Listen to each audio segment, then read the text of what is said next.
Hello everyone, how are you doing? This is MD Tech here with another quick tutorial. In today's tutorial, I'm going to show you guys how to enable or disable the Smart Reply feature on the Gmail mobile app on your iOS or Android device when Smart Replies are available. So this should hopefully be a pretty straightforward process here, guys. And without further ado, let's go ahead and jump right into it. All you have to do is select the hamburger icon in the top left corner of the Gmail app, and you want to go down and select the Settings Gear button.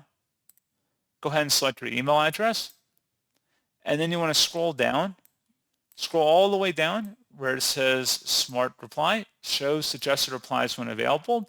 If you want to remove that, just uncheck that button. And if you want to enable Smart Replies, you want to make sure that it's checkmarked instead. And that's pretty much all you have to do. So pretty straightforward process on that, guys. And as always, thank you for watching. I do hope that I was able to help you out, and I do look forward to catching you all in the next tutorial. Goodbye.